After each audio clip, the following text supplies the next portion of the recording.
Hi, I'm Jacquelyn Atkins, and I wanted to share with you today my personal Roseline story. Now, one of my clients, Judy, mentioned this to me last week about creating a video for YouTube where I'm sharing this story because I did tell it last week on Insight Timer. And for those of you who followed me, both in my journey through business energy and what this channel has been, but also as I've moved and started talking more about the Roseline and set up my Patreon membership on the Roseline, you've heard me talk about it and you may have got little bits of my story. So in this video, what I'm intending to do is share with you how I was introduced into the world of the Roseline, what it means to me, just how it's played a role in my life and why it's just come in so strongly now. Part of the reason of sharing this isn't just to tell you more about me, although I think it's always really helpful to know a little bit. We love stories, don't we? We love to hear someone's stories. And that's partly why, because it will give you some context of why this has become such a focus in my business. But it's also to just trigger little activations within you about your connection to the Roseline. And why? Why are you even watching this video? You would not be watching this video if there was not some connection within you to this soul group that I call the Roseline. So to begin, let's begin. The Roseline first entered my world. Well, let's say the energy of the rose really first entered my world when I was 34. So I was pregnant with my third child. And up until then, I'd been on a little bit of an awakening journey. In fact, I was thinking about it just this morning. When my first child was born, when I was 30, at that point, or leading up to that, I'd been working as a physiotherapist. I was very Western medicine, and that can bring quite a closed view on the way of seeing the world. It certainly did then. And it was interesting with my son, well, with my pregnancy with my son, I opened up to new ways of looking at health and well-being, new ways of looking at education. And so decisions were made around my family at that time as I went through that birthing process with him, where my sort of sort of worldview just expanded a little bit. And I saw other ways that I could be in the world. I was just more expansive, shall we say, and particularly around health and education at that time. And then with my second child, 2 years later, my daughter, I went through a period of starting to question what things were about. And I still remember sitting down, having a cup of tea with a friend. We'd meet once a week and make a pot of tea and have the old-fashioned sort of tea set, and it was really beautiful. And we were reading a book called Simple Abundance by, I think it's Sarah Bombranick, and there were daily meditations. And I still remember saying to her, because of the day's meditation, I said, what's the difference between spirituality and religion? Because it mentions spirituality in the meditation. And that the universe was like, whoa, she's finally asked the question. And books just kept coming my way. And there was a whole lot of expansion in that way into that more spiritual realm. So when I was pregnant with my third daughter, or my third child, my second daughter, I decided it was time to learn some energy healing. And I was doing a weekend pranic healing course. Because I was pregnant, the lady facilitating the course didn't want any of the other students working on me, practicing their energy work on me. So I teamed up with her. And because she was also clairvoyant, and so I obviously did my work on her, and then she did on me. And she said to me, you have a connection to roses. And I was a bit like, I've never paid that much of attention to roses. She said, you have a connection to roses. You know what the different color of each rose means. You know what that energy means. And one thing about me, when someone says something like that, I have full trust. Like if it resonates, I'm like, okay, I'm going to find out more about this. So over the next couple of years, I started to spend more time with roses. And it just so happened that probably just after that reading, we moved up to Byron Bay, which is where I've lived ever since, or the Byron Shire. And we were here for a year or a bit more. And then my husband got work in Perth. So we had to move to Perth for 8 months. We were there. And there were lots of roses. Whereas where I live, it's subtropical. There's not so many roses. They don't do so well here. And Perth, there were just so many roses. And there were roses in my garden. There were beautiful rose gardens around. There were nurseries full of roses. So I would go and I would just tune in to the roses, the different colored roses. And I used to write down what they were telling me. So I really sort of started to get immersed in this. And at the same time, I began to become aware that there were certain beings associated with these roses.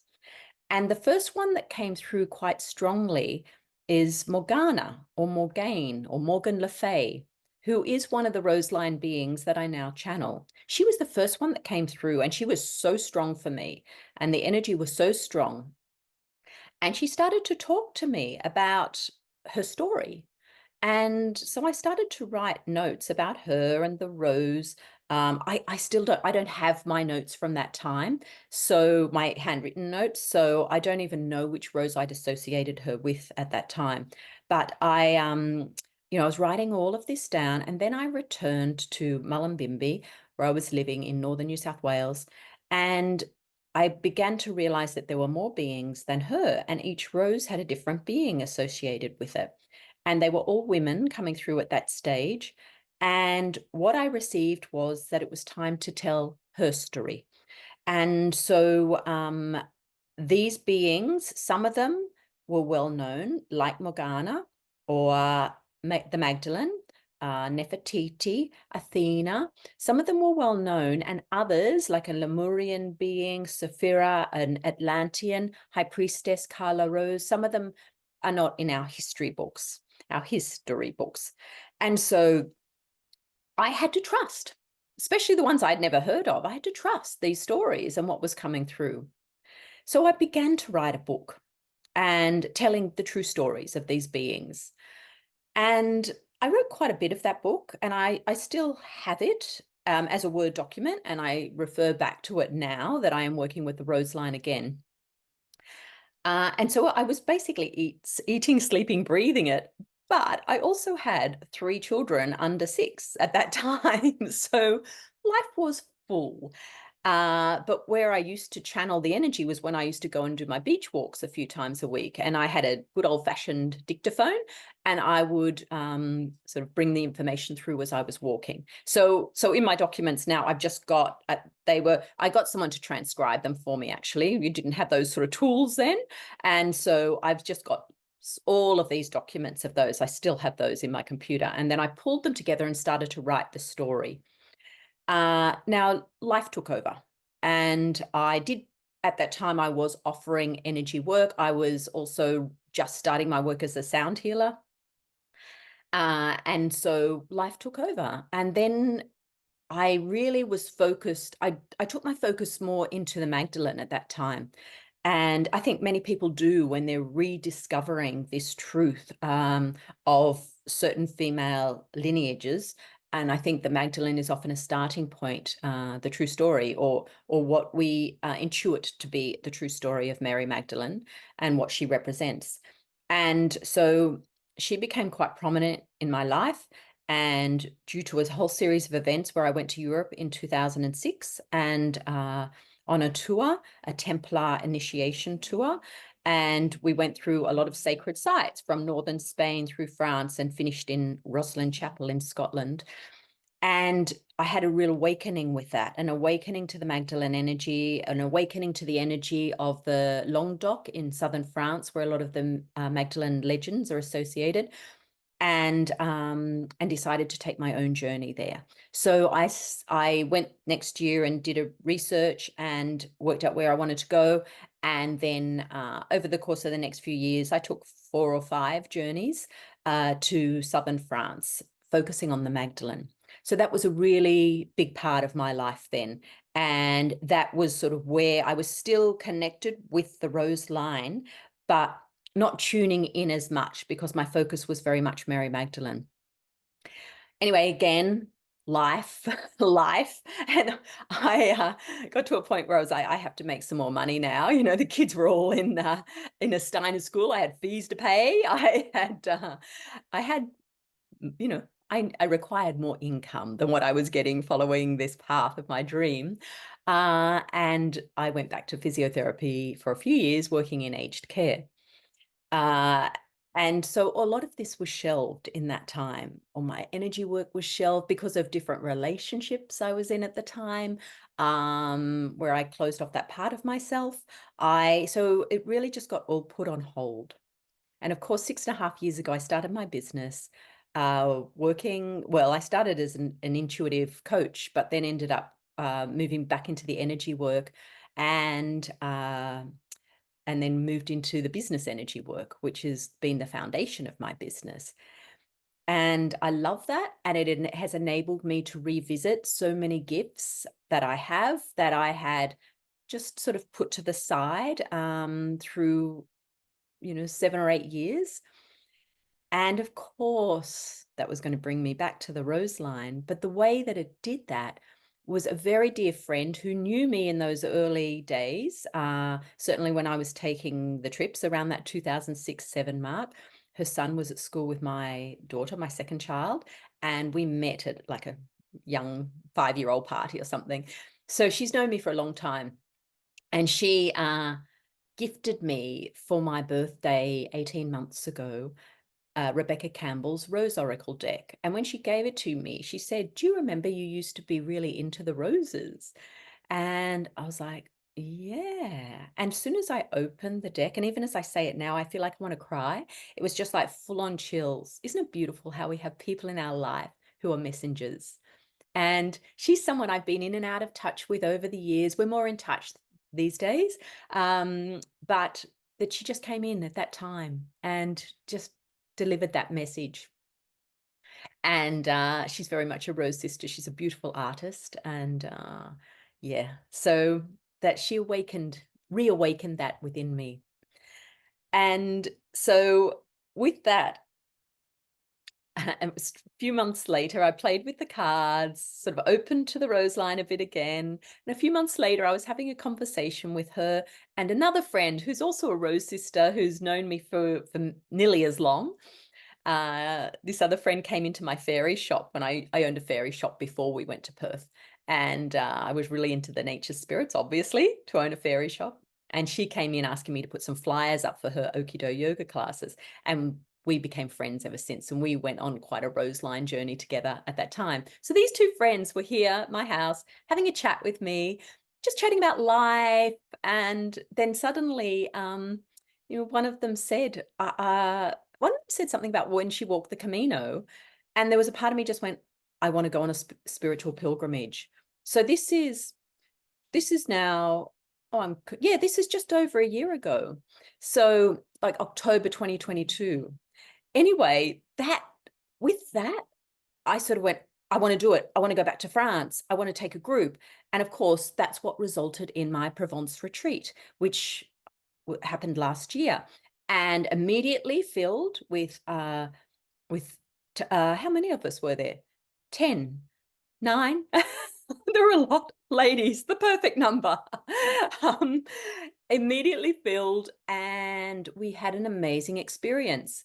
But when we went, I felt beforehand to call it La Rose Mystery School. And when we were there and we were on the land of Provence, I immediately began to channel again the beings of the rose line. And I hadn't done this for really since I was writing the book. I suppose I did definitely channel Mary Magdalene's energy when I was facilitating the journeys and offering sessions around that. But I allowed them to come through again. And their power had intensified significantly. And after the retreat, the mystery school, I thought I have to continue with this. And that's when I changed my Patreon channel from the receiving channel, which was actually a really important part of the Roseline work because it was activating our yin. It was activating the receiving energy within us through the silver grid. And I realized that that was an important stepping stone for me to be able to move into the Roseline. which is the beautiful harmony between the silver and the gold, the feminine and the masculine. So I changed my Patreon group to the Rose Line. And so many of the people who were in the receiving channel just said, I still want to stay on the journey, and have remained in that group, and new ones have joined. And it's been a journey, and it's been an incredible journey. And then sort of moving into this year, where I realized I wanted to take this another step further, offered the Temple of the Rose, a 1-year Rose Priestess initiation. I offered that to the ladies in the Rose Line, and I now have 9 ladies journeying with me over the year through that. And a really important part of my journey, and it's always been like this. When I was with Business Energy, working with Business Energy, it was the same. Now I'm working with the Rose Line, it's the same, is that I actually remember through teaching, through sharing, and through the co-creation within the group. So when the group is there and I'm sharing what's coming through, I'm learning at the same time, which is why I can never prepare for anything before I go into it. It's why I didn't prepare for the mystery school. I just showed up and read the energy and allowed it to move through me. I had a session with a lady last year, Alexandra Wenman, and a comment she made, she said, you are initiated by yourself, and you are taught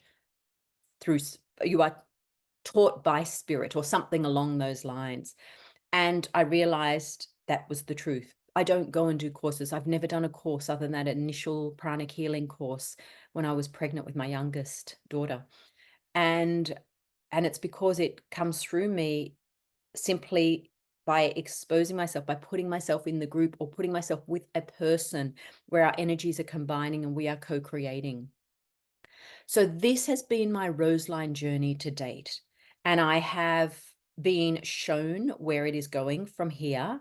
It's very exciting. It's big. I have purchased a particular domain name that is going to support this journey, and it will be worldwide, and it will be a connector of the many beautiful people around the world who are sharing the wisdom of the Rose Line through their own filters, in their own way, through their own soul.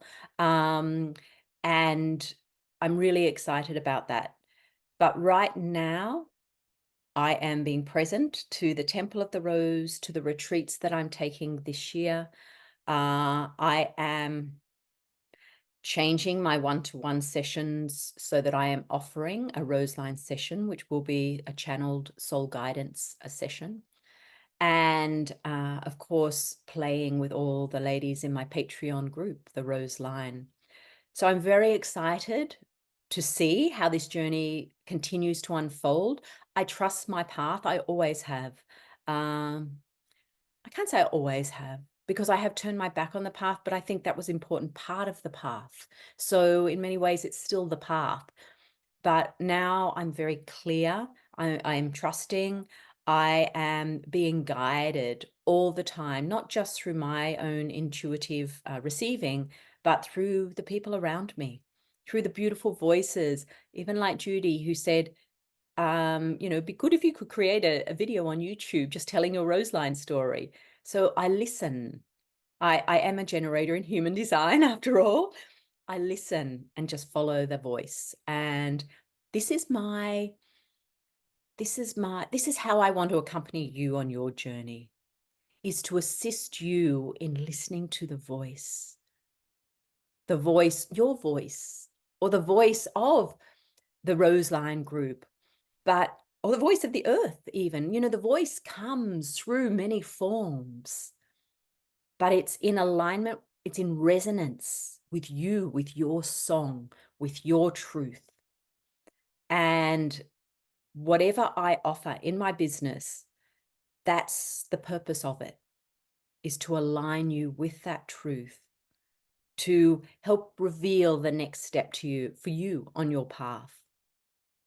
So thank you for listening to this, and it's been a gift and an honor to share my story with you. It is obviously that's the summary of it. And yes, it is time for me to return to the book, not in the way I was writing it, although I must say, reading it again now in preparation for some of the Temple of the Rose calls, I'm like, whoa, this is like the information in here is very powerful.